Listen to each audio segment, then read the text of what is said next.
కావాలి సినిమాతో టాలీవుడ్కి హీరోగా ఎంట్రీ ఇచ్చాడు చైల్డ్ ఆర్టిస్ట్ తరుణ్.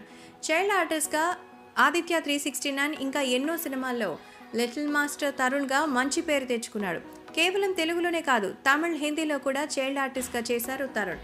ఆ తర్వాత హీరోగా నువ్వే కావాలి సినిమాతో ఎంట్రీ ఇచ్చారు. తన క్యూట్ లుక్స్తో పాటు మరి అమ్మాయిల కళల రాకుమార్డిగా లవ్ స్టోరీస్తో బాగా ఆకట్టుకున్నారు. ఆ తర్వాత ఎన్నో మంచి సినిమాలను చేసి ప్రేక్షకులని మంచిగా ఎంటర్టైన్ చేశారు. అసలు లవర్ బాయ్ అంటే తరుణ్ అంటూ ఫిక్స్ అయిపోయారు ఆ జనరేషన్. సో అలాంటి తరుణ్ సడన్గా తన కెరియర్ ఫ్లాప్ అయింది. దానికి కారణం ఏమి అనేది అస్సలు అర్థం కావడం లేదు. ఏది ఏమైనా ఇప్పుడు జరుగుతున్నటువంటి పరిణామాలు చూస్తుంటే అసలు తరుణ్ తను చేసే సినిమా సెలెక్షన్లో ఏవి తప్పులున్నాయనేది చూద్దాం. Movie selection wrong. కెరియర్ పీక్లో ఉన్నప్పుడు మంచి స్టోరీను, డైరెక్టర్లను చూస్ చేసుకోలేదు. సడన్గా మూవీస్ని స్టాప్ చేయడం. ఎలా చెప్పను, నీ మనసు నాకు తెలుసు, సఖ్య, బలి దొంగలు, శశిరేఖ పరిణయం, చుక్కలాంటి అమ్మాయి, చక్కనైన అబ్బాయి, యుద్ధం శరణం, ఇది నా లవ్ స్టోరీ.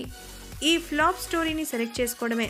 ఇక లవర్ బాయ్ రోల్స్కి ఆయన స్వస్తి చెప్పి డిఫరెంట్ సబ్జెక్ట్స్ని సెలెక్ట్ చేసుకోవడం కూడా ఆయన సినిమాలు ఫ్లాప్ కావడానికి కారణంగా కూడా చెప్తూ ఉంటారు. ఏది ఏమైనా తరుణ్ మళ్ళీ రీఎంట్రీ ఇవ్వాలని కోరుకుంటున్నారు ఫ్యాన్స్.